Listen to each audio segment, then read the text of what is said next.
Perang Hunain. Saya suka ingat itu tuh. Perang Hunain, umat Islam itu berapa jumlah pasukan?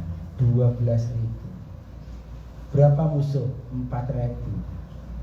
Sebaliknya Pak, kita 3 kali lipat. Persenjataan sampai jor-joran, Rasul juga nyewa persenjataan baru. Baru saja Mekah itu tanggal 17 Agustus pelataran Ka'bah itu dibebaskan dari 360 patung. Dibersihkan, azan berkumandang di Mekah. Itu tanggal 17 Agustus. 17 Ramadan. 17 Agustus. Iya. Karena merdeka kita juga Agustus juga ya, cuma tanggal 9 ya. 9 Ramadan, tanggal 17 kemerdekaan itu. Oke. Hanya jarak 3 pekan Pak. Jarak 3 pekan dari 17 Ramadan sampai 6 Syawal. 6 Syawal. Itu kan kira-kira 3 pekan tuh. Umat Islam itu berbondong-bondong, orang-orang Arab ini berbondong-bondong masuk Islam. Sampai di Quran itu sebutkan ya, wa ra'aita, dan engkau saksikan wahai Muhammad, engkau lihat Muhammad, annasa manusia yadkhuluna, mereka itu masuk ke dalam fidinillahi, agama Allah, afwajan, dengan berbondong-bondong. Kenapa Pak disebut berbondong-bondong? 2.000 orang masuk Islam. Selama kapan? Hanya sekitar 3 pekan orang masuk Islam. 2.000 itu angka dulu loh. Penduduk dengan jumlah waktu itu 2.000. Karena 6 sore Syawal itu Rasul kasih apel siaga. Apel siaga di dekat Ka'bah situ. Dikumpulkan. Itu jumlah kaum muslimin yang berangkat dari Madinah, jumlahnya 10.000 itu. Ternyata 3 pekan setelah itu jumlah kaum muslimin menjadi 12.000. 12.000 Pak. Luar biasa. Nah, di tanggal 6 Syawal itu Rasulullah selain melakukan apel siaga, Rasulullah kemudian menginstruksikan untuk bersiap menyongsong pertempuran menuju ke Hunain. Berapa pasukan musuh di Hunain? 4.000. Berhadapan dengan pasukan Islam jumlahnya 12. Karena punya pengalaman masa lalu ya, dan sampai saat itu umat Islam itu sudah kurang lebih punya pengalaman tempur terbuka dalam jumlah yang besar yang disebut dengan ghazwah, bukan syariah. Kalau syariah itu ekspedisi, ini ghazwah, jamaknya ghazawat. Perang besar yang langsung dipimpin oleh Nabi, 27 kali tempur. 27 kali tempur Pak. Di perang Badar itu pertempuran terbuka pertama kali. Ini sudah punya pengalaman 27. Itu berangkat menuju Hunain. Kocar kacir Pak. Kocar kacir. Dilukiskan oleh Allah di dalam kitab suci Al-Quran. Summa wallaitum mudbirin. Mereka itu lari tunggang langgang menuju ke belakang.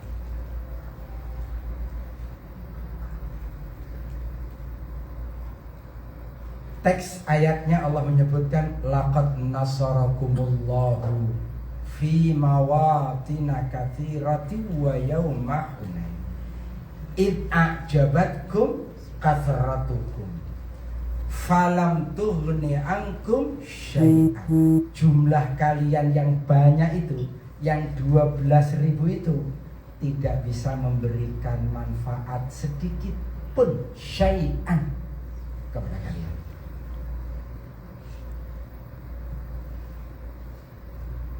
Falam tughni ankum syai'an. Bahkan disebutkan dalam ayat wa dhaqat 'alaikumul ardu bima rahubat. Itu bumi Hunain yang luas ini. Mudah-mudahan nanti sama Pak Edi sama Pak Ujang kita diajak jalan ke Taif. Nanti kalau diajak jalan ke Taif, nanti mudah-mudahan walaupun tidak berhenti melewati kawasan Hunain. Nanti kita bisa cerita di situ. Itu bumi Hunain yang luas itu dilukiskan dalam ayat ini terasa sebegitu sempit oleh kaum muslimin. Summa walaitu mudbirin, kemudian kaum muslimin lari tunggang langgang ke belakang. Padahal jumlahnya berapa tadi? Musuhnya berapa? 4.000. Pertanyaannya, apa sebabnya? Sebabnya di ayat ini disebutkan. Ini kalau dikaji panjang, tapi Al-Quran menggunakan satu istilah, in a'jabatkum kathratukum. Ketika jumlah kalian yang banyak itu membuat kalian takjub, ujub, bergeser Pak keyakinannya, bukan lagi meminta tolong kepada Allah, tetapi mulai bergeser. Jadi saya kemarin sambil tawaf sambil sa'i, ya Allah ini lengang, alhamdulillah, alhamdulillah kita ucapkan. Mudah-mudahan ini tidak menjadi ujian yang menggelincirkan. Tapi kalau dengar ceritanya Pak Edi tadi, kira-kira menggelincirkan apa enggak? Mudah-mudahan tidak ya Bu ya. Insyaallah. Baik, kalau kemarin longgarnya itu menjadi kita bercerai-berai, longgarnya kawasan Tawaf Sa'i menjadikan kita bercerai-berai, sepakat gak nih bercerai-berai? Mudah-mudahan ini menjadi pelajaran penting. Aku kita besok mau tawaf ifadah nih, mau tawaf ifadah, secara umum fisik kita mulai melemah. Karena dari Arafah, mabit di Musdalifah, mungkin ada yang bisa istirahat malam, mungkin ada yang tidak bisa istirahat malam, walaupun berusaha untuk istirahat. Gak biasa tidur di hotel berbintang, saking banyaknya bintangnya. Gak biasa tidur di sebelahnya WC yang bau minyak kasturinya sermerbak kemana-mana. Dan kemudian paginya kita harus melaksanakan tawaf ifadah. Mudah-mudahan ya, agenda ini sengaja disebutkan agar supaya hati kita ini tetap terpaut kepada Allah Subhanahu wa ta'ala. Karena ada masa saya sampai alhamdulillah rombongan Ustadz Isom sama-sama kita mengakses, hanya jarak mungkin gak ada 1 menit selisih waktu. Ustadz Isom masuk sama askar, sama petugas dibolehkan untuk mengakses ke pelataran Ka'bah, dipersilakan masuk. Giliran kami datang sudah di stop, nggak boleh tawaf sa'i di pelataran Ka'bah.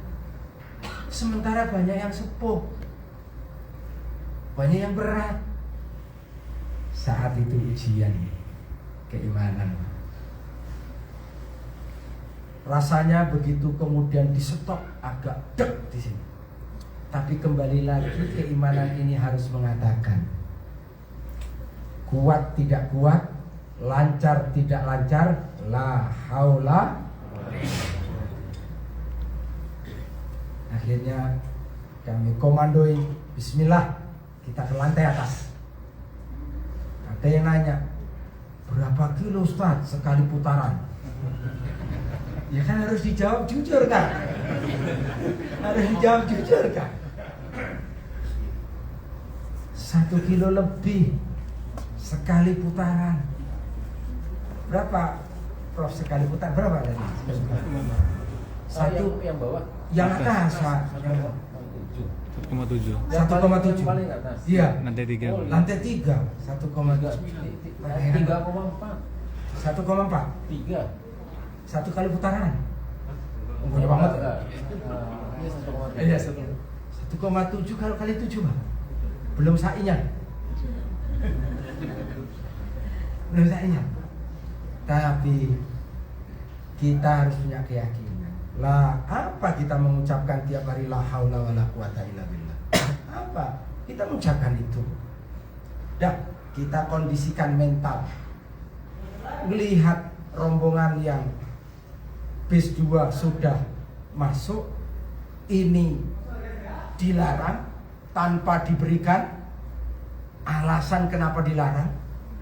Satu kesulitan sendiri kan menjelaskan kepada lah, tapi dia yang penguasa di sini. Ya, bismillah kita kondisikan. Bismillah kita naik. Alhamdulillah. Allah berikan kekuatan. Selesai juga tuh. Kita tadinya sainya mau di atas. Akhirnya Pak Edi lihat gimana kalau kita turun lewat lift. Kita coba lagi ke bawah biar tidak terlalu panas. Alhamdulillah kemudian kita mengakses. Kalau dari tempat sai memungkinkan, dah kita masuk ke bawah. Tapi tawafnya sudah selesai. Kalau berhadapan dengan situasi seperti itu pada saat nanti tawaf ifadah, siap Bapak Ibu? Siap? Siap. Siap. Siap. Lah siap. Siap ya? Siapnya ragu.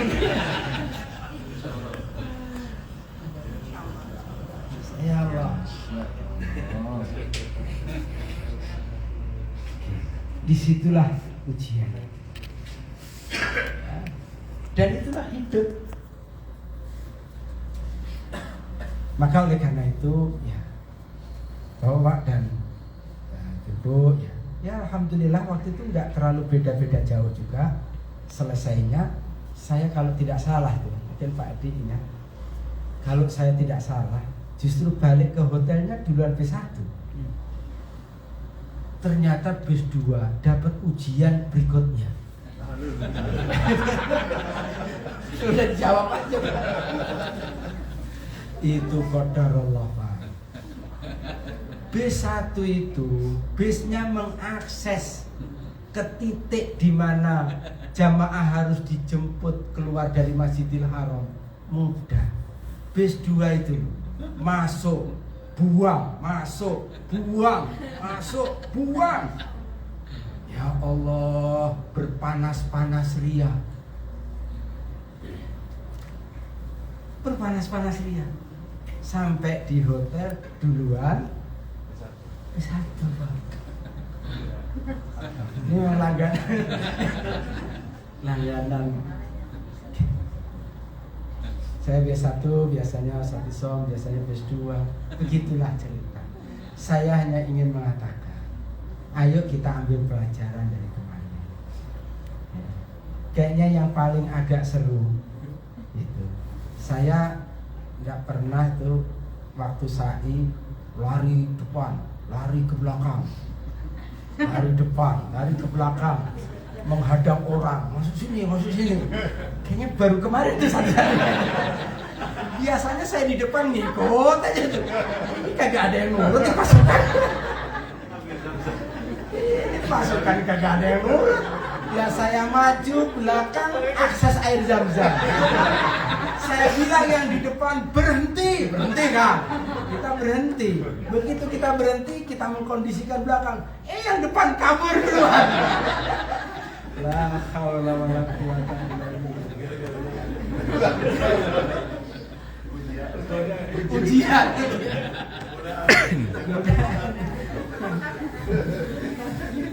Ternyata kondisi lenang itu iya, tarikannya lebih besar, lebih menarik daripada satu komandur. Baik.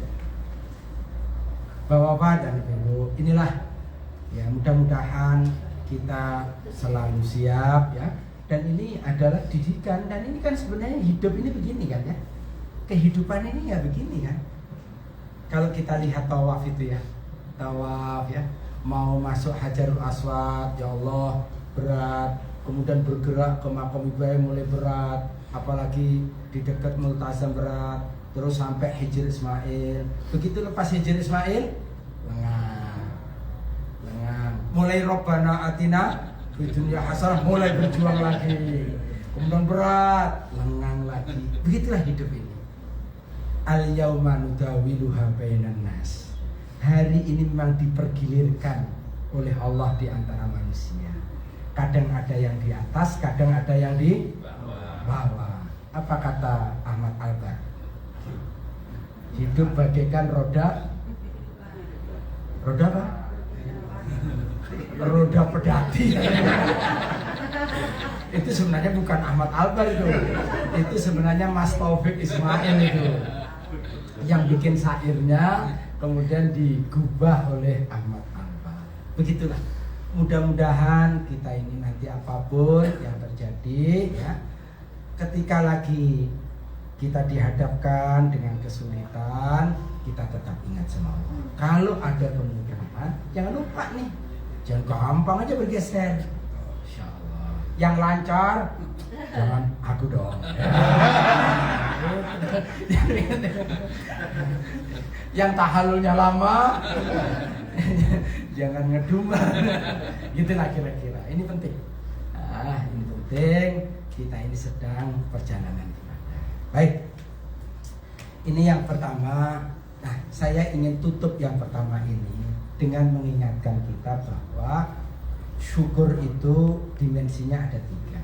Begitu Syekhul Islam Ibnu Taimiyah menyebutkan. Yang pertama, asyukru bil i'tiqadi. Syukur dengan keyakinan. Nah, dengan keyakinan ini suka lupa nih. Ini yang perlu terus ya, kita saling mengingatkan satu dengan yang lain nih.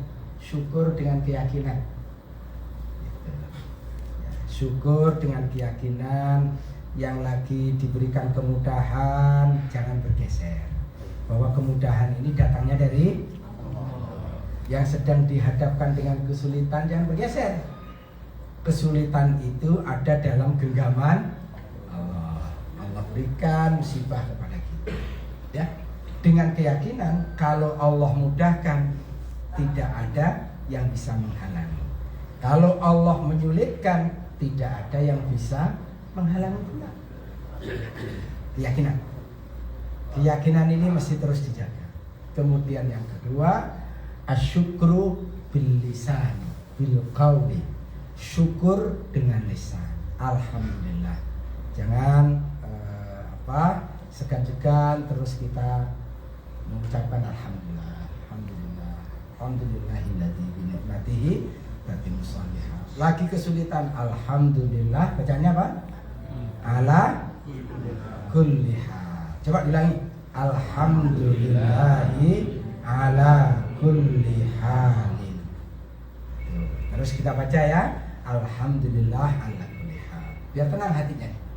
Tadi Ustaz Ujang sudah kita khatib tadi. Sampai berapa kali dia sebutkan sabar, sabar, sabar, sabar. Kayaknya paling ini yang paham semuanya. Pas ini kayaknya paham semua tadi. Sabar, sabar. Sampai khatibnya saya perhatikan sampai ada terbawa emosi, terbawa perasaan, bilang sabar, sabar, sabar tadi. Bahkan tadi beliau mengatakan Islam ini ngajarkan untuk tertib. Nah, tertib itu harus mengikuti aturan pemerintah. pemerintah ngikutin regulasi gitu. Pemerintahnya budaya kan Pak Ujang.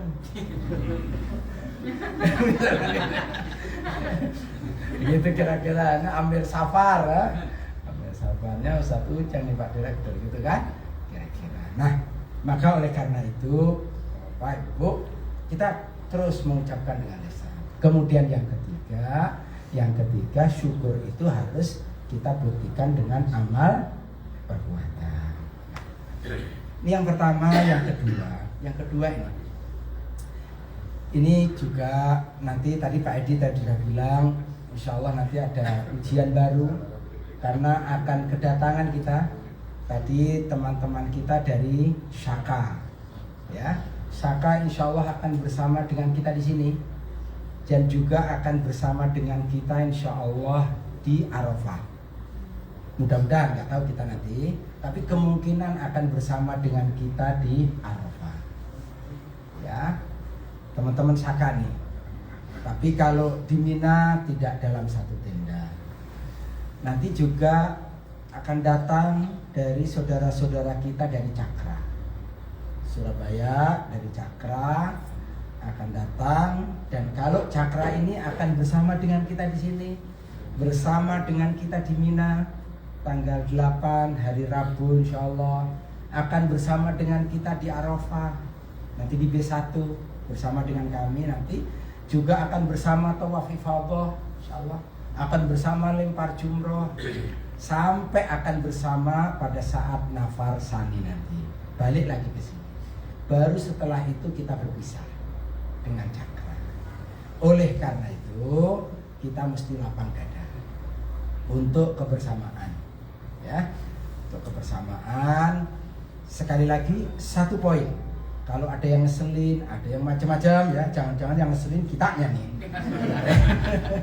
Kitanya ngeselin. Kalaulah ada seperti itu, satu, pelipur lara, penawar duka. Ini di tanah suci, kekurangan sahabat kita, saya yakin. Kita yakin, walaupun dia banyak kekurangan, dia pun kesini menjadi tetamu Allah dan merindukan untuk meraih haji yang bahwa harus saling mengingatkan, iya, tetapi dasarnya adalah harus ada kelapangan dada. Gak mudah kadang-kadang seperti ini, apalagi tidak bersama dengan Bapak dari sejak manasik kan, manasiknya sendiri. Pak Edi waktu itu yang berangkat ke sana. Nanti kita satu tenda nih di Mina, di Arafah dengan saudara-saudara kita dari Cakra. Oleh karena itu kita harus menjadi tuan rumah yang baik. Tuan rumah yang baik. Kalaulah boleh disebut muhajirin ansor, walaupun kita sama-sama muhajirin nih, karena kita duluan di sini nih kan. Mudah-mudahan kita menjadi warga ansor yang baik, ya, warga ansor yang baik, ya, atas saudara-saudara kita yang berikutnya akan datang, insya Allah. Kemudian ini kenapa ini kita sebutkan? Kadang-kadang nggak mudah Pak. Dalam satu tenda itu nggak mudah, ada orang baru. Oh ini kan budaya, wah ini kan Cakra, gitu ya. Kadang-kadang walaupun hanya beberapa hari, kadang-kadang memunculkan fanatisme. Sudah memunculkan fanatisme. Nah yang repot kalau orang Ansor berhadapan dengan orang muhajirin yang songong. Baru datang songong lagi. Nah ini kadang-kadang nggak mudah, ya. Oleh karena itu ayo kita ini ibadah itu bukan hanya tawaf, ibadah harus saling tenggang rasa, menahan diri, memaafkan kesalahan orang, itu termasuk juga bagian dari ibadah. Bahkan ciri orang bertakwa itu Pak, ciri orang bertakwa disebutkan dalam surat Ali Imran itu 133, 134, 135, 136. Ciri orang yang bertakwa itu adalah alladzina yunfiquna fis-sarra'i wad-dharra wal kadhiminal ghaidh. Orang ini perhatikan ya, ciri orang yang bertakwa itu adalah orang yang bertakwa yang di dalam ayat 133 dari surat Ali Imran itu disebut sebagai atau disebutkan di situ uiddat lil muttaqin.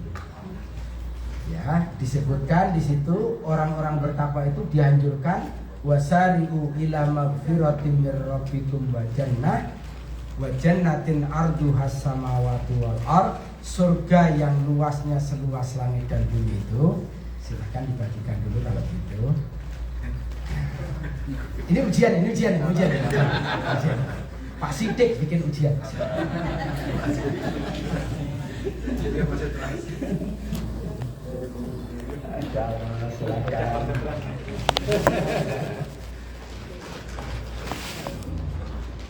Oke, baik.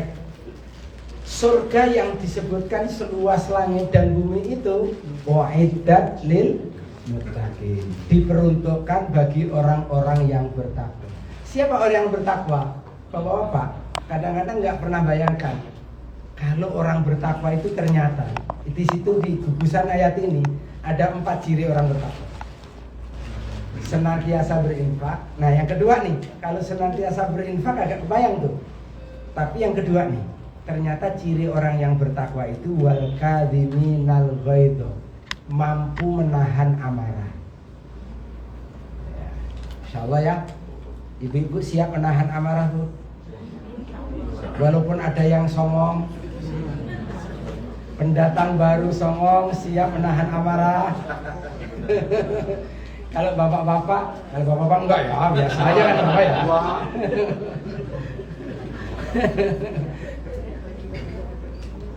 Marah-marah ya. Kemudian yang kedua nih Pak, kata orang apa? Sabar itu ada batasnya katanya ya. Sebenarnya bukan sabar itu ada batasnya. Sabar itu sebenarnya nggak ada batasnya. Kemampuan kita menahan amarah itu yang ada batasnya. Karena itu solusinya ada, Masya Allah. Itu ciri kedua, menahan amarah Pak. Ciri yang ketiga itu solusi sebenarnya. Ciri yang ketiga orang bertakwa itu Pak, orang yang dijanjikan surga yang seluas langit dan bumi itu. Yang dijanjikan surga itu bukan haji mabrur aja loh. Yang dijanjikan surga itu adalah termasuk orang yang mampu menahan amarah. Nah, kalau amarahnya itu udah berat, ditahan nih, salurkan dia. Wal'afina anin nas, maafkan kesalahan orang lain. Insya Allah dadananya ini pelong kalau mau maafkan. Insya Allah pelong. Tapi kalau tetap aja tahan, ya, oke.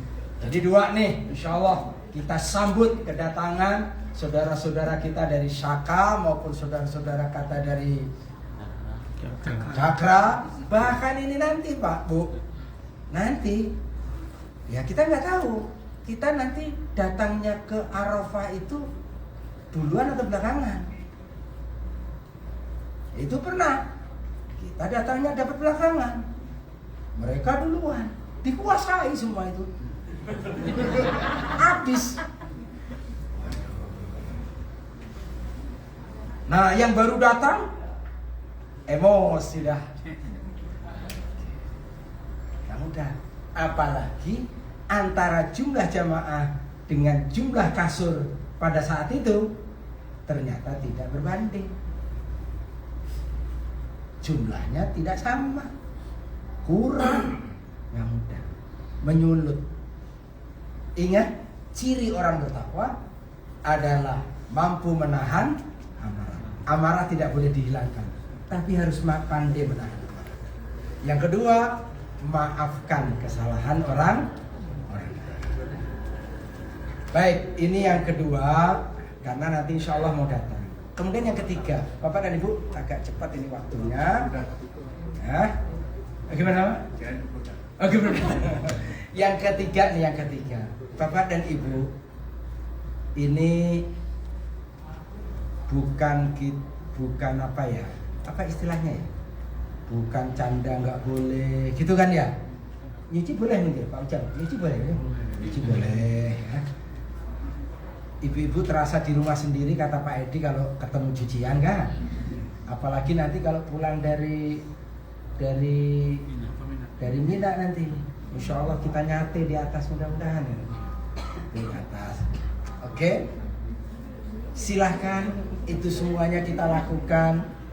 Kita bincang-bincang, monggo kita ngobrol satu dengan yang lain, membangun keakraban. Saya kira juga bagus. Saling tafahum, saling mengenal, saling memahami satu dengan yang lain, silakan. Tapi Bapak Ibu jangan lupa bahwa ini tidak kalah pentingnya untuk saya sebutkan selain menyebutkan Arafah, Musdalifah, Mina. Bahwa haji itu di Mina, haji itu di Arafah, haji itu Musdalifah, iya. Tapi ingat ini tanah suci loh, Pak. Ini memang tidak di dekat Ka'bah loh. Tapi Bapak Ibu sholat di sini pahalanya 100.000 kali. Ibu sholat sini nih, pahalanya 100.000 kali nih, dibanding dengan sholat di rumah nih. Nah, penjelasannya ini panjang nanti. Karena definisi Masjidil Haram, tadi saya sebenarnya berharap atau nanti secara agak khusus nanti kita mohonkan Ustadz Isom bisa memberikan penjelasan yang agak lebih detail begitu soal ini, dan perlu ada persamaan persepsi. Tapi saya ingin ambil kesimpulannya saja. Dalilnya sangat banyak. Salah satunya peristiwa waktu Isra dan Mi'raj, bahwa yang dimaksud Masjidil Haram itu adalah tanah suci Mekah Al-Mukarramah. Jadi kalau disebutkan bahwa sholat di Masjidil Haram itu pahalanya 100.000 kali dibanding sholat di tempat yang lain, Bapak dan Ibu saat ini sedang berada di Masjidil Haram. Ini Masjidil Haram nih. Karena definisi Masjidil Haram itu bukan masjid yang ada Ka'bahnya itu saja. Ini adalah termasuk Masjidil Haram. Tanah suci Mekah itulah yang dimaksud dengan Masjidil Haram. Dan itu pernah disosialisasikan cukup panjang lebar, bahkan lahir buku dikeluarkan juga oleh Kementerian Agama. Ya, nah oleh karena itu saya ingin mengingatkan, monggo, tapi jangan lupa kita sedang berada di Masjidil Haram. Kita ini sedang di tanah haram. Siapa melakukan kebaikan, Allah akan lipat gandakan pahalanya. Siapa melakukan keburukan, Allah akan lipat gandakan dosanya. Nah, oleh karena itu, ayo kita manfaatkan. Yang sudah komitmen untuk mengkhatamkan baca Quran, ya jangan lupa dengan agenda itu. Ya. Kita tetap harus saling sapa, kita harus tetap saling kenal satu dengan yang lain, kita harus saling membangun keakraban. Tapi jangan sampai waktunya habis untuk ngobrol dari awal sampai akhir, apalagi bukan obrolan ilmu, bukan obrolan yang mendekatkan diri kepada Allah dan seterusnya. Nah ini kita berada di tanah suci Mekah Al-Mukarramah. Berbeda Bu, Pak, dengan Masjid Nabawi. Kalau Masjid Nabawi itu sholat yang dimaksud mendapatkan keutamaan 1.000 kali lipat, sholat itu ya di Masjid Nabawi, bukan di tanah haram Madinah Al-Munawwarah. Tanah haramnya luas. Tapi untuk hadis yang menyebutkan sholat di Masjidil Haram pahalanya 100.000 kali, maksudnya adalah sholat di seluruh tanah haram. Karena Rasulullah itu waktu Isra, perjalanan Isra itu bukan dari Masjidil Haram yang ada Ka'bahnya itu, tapi dari rumah. Ayat menyebutkan Subhanalladzi asra bi 'abdihi lailan minal masjidil harami ilal masjidil aqsa. Allah yang maha suci, Allah yang telah memperjalankan hambanya, maksudnya Nabi Muhammad, memperjalankan dari Masjidil Haram. Padahal Rasul sedang tidak di Masjidil Haram sana, tapi sedang di rumahnya. Itulah salah satu dari sekian banyak dalil yang menyebutkan bahwa yang dimaksud Masjidil Haram itu adalah bukan hanya masjid yang ada Ka'bahnya di sana, tapi keseluruhan tanah suci Makkah Al-Mukarramah. termasuk di mana kita sekarang berada ini. Makanya waktu diskusi hotel transit, oke, hotel transit di mana saja yang memungkinkan untuk pengkondisian, tetapi tetap harus berada di tanah suci, di tanah haram. Dan alhamdulillah kita dapat di sini masjidnya yang untuk bapak-bapak juga dekat di depan, tinggal mudah untuk menyeberang. Itu, oleh karena itu semangat ya. Kita sedang berada di sini nih. Semangat, jangan kita lupakan seolah-olah nanti, nanti kan hajinya baru setarnya, ya haji, inti hajinya nanti nih. Tapi kan perjalanan ini harus kita manfaatkan dengan sebaik-baiknya. Kita sedang berada di tanah suci. Ya. Insya Allah, ibu-ibu nggak dilarang kan? Nggak dilarang kan Pak Ujang ya? Sudah dibikinkan jemuran kan sama Pak Ujang? Oh sebagian. Kalau itu biasanya nggak usah pakai dibikinin Pak, inisiatif langsung. Inisiatifnya udah biasanya langsung dan kain ihram ya, kain ihram Pak Sidik terima kasih. Laundry kain ihram, terima laundry kain ihram kan Pak Sidik ya, udah berlangsung kan? Oke, laundry kain ihram ya. Kalau kesulitan misalkan atau kalau mau dicuci kayaknya udah pada nyuci semua ya. Jangan-jangan kita aja yang belum nyuci. Kita aja yang belum nyuci. Kalau urusan nyuci nggak diajarin. Baik, terakhir Bapak dan Ibu, kita akan ada di tempat ini. Karena ini kita berada di tanah haram nih, tanah suci ya, tanah haram. Dan kita masih punya agenda yang pokoknya yaitu prosesi menunaikan ibadah haji kita, maka ada 4 hal yang perlu dilakukan pemantapan.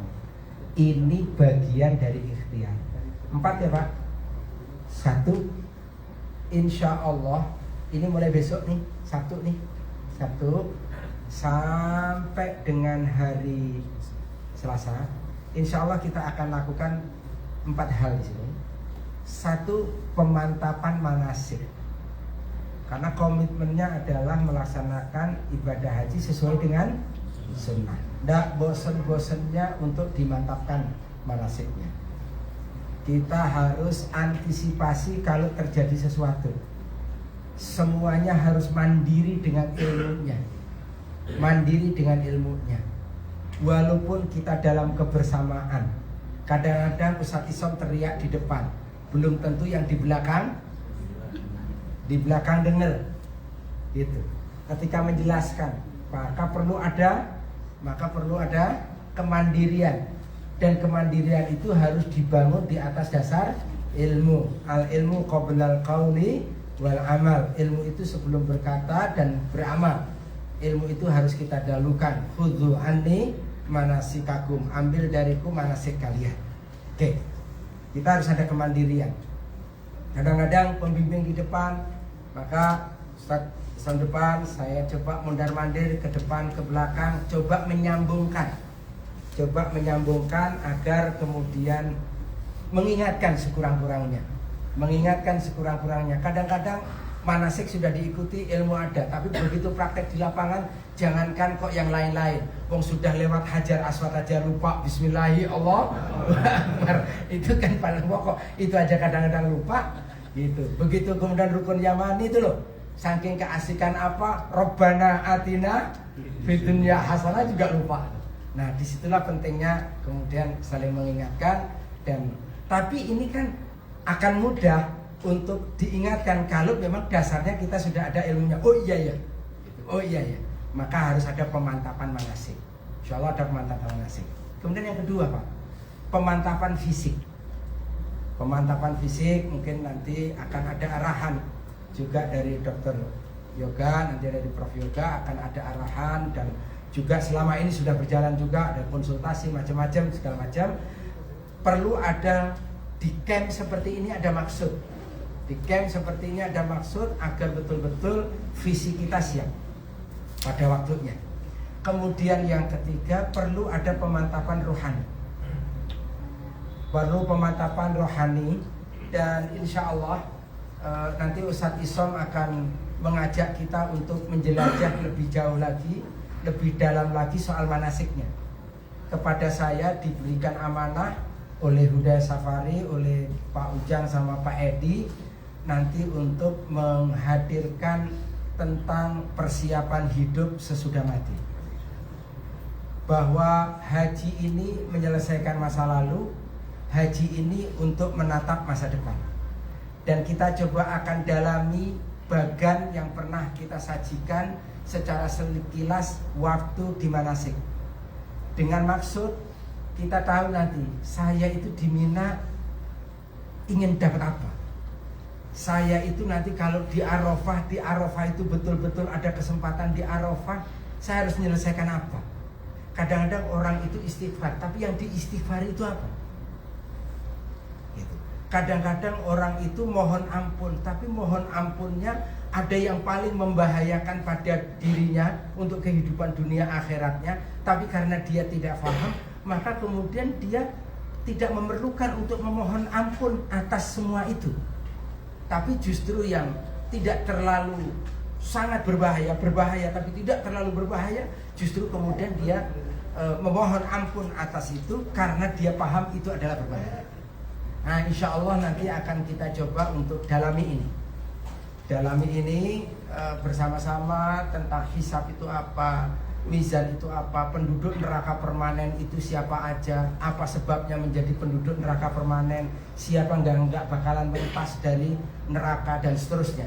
Dan mudah-mudahan nanti ketika ini sudah dijelaskan, pada saat kita di Mina, pada saat di Arafah, kemudian ini semuanya bisa kita selesaikan. Harapannya Pak Bu, harapannya nih, Arafah itu momentum, Arafah itu peluang.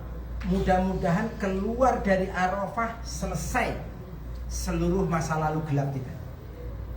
Setelah Arafah selesai, kita kemudian nanti takbir ya. Tanggal 10 kita takbiran, jadi takbiran ya sana. Mengucapkan banyak takbir, dan mudah-mudahan nanti kita membentuk dan membangun kehidupan yang baru, menatap kehidupan ke depan yang lebih baik pada saat kita di Mina. Makanya nanti di Mina itu kita mulai akan mengenal Allah, kita mulai akan memantapkan pengenalan kita tentang Rasulullah, kita mulai akan pemantapan pengenalan kita tentang ajaran Islam dan seterusnya. Tapi kita selesaikan dulu persoalan kita, mudah-mudahan puncak penyelesaiannya itu nanti adalah di Arafah. Itu kira-kira. Nah, untuk modal itu agar supaya kita punya gambaran, kita punya ilmu, maka nasiknya harus dikuatkan, kemudian ruhiyahnya harus disiapkan. Dan terakhir yang keempat adalah nanti pemantapan teknis. Teknis itu tidak kalah penting karena nanti ini akan menjadi sangat menentukan dalam perjalanan kita selanjutnya. Nah, oleh karena itulah Bapak dan Ibu, insya Allah sabar, siap semuanya insya Allah mengikuti kegiatan di sini. Insya Allah siap. Jangan ada yang mengatakan, aduh di sini mah bete, gitu ya. Di sini, Pak, kita lagi haji nih. Kita udah di tanah suci, kita lagi di Masjidil Haram nih. Kita lagi di Masjidil, di kamar Bapak itu Masjidil Haram loh Pak. Itu di Masjidil Haram tuh, di tanah suci tuh, jangan lupa tuh. Itu lagi di Masjidil Haram tuh. Bukan hanya di masjid itu aja tuh, bukan hanya yang di sana. Kita lagi, dan kita di sini sedang persiapan untuk menunaikan ibadah haji. Maka oleh karena itu, ayo kita manfaatkan ini dengan sebaik-baiknya. Kita manfaatkan ini dengan sebaiknya. Hablum minallahnya, hubungan kita kepada Allah kita terus jaga. Jangan lupa saling mendoakan dan sisipkan doa untuk kebersamaan kita. Mudah-mudahan semua lancar, yang sakit disehatkan sama Allah, gitu ya. Yang sakit disehatkan, yang was-was diyakinkan, dan macam-macam semuanya. Dan insya Allah kalau kebersamaan ini kita bangun, mudah-mudahan pertolongan Allah datang. Kita yakin yadullahi ma'al jamaah, yadullahi ma'al jamaah, pertolongan Allah itu akan bersama dengan kebersamaan. Kalau kemudian infiradi, kita masing-masing, ya nanti kita akan bercerai-berai.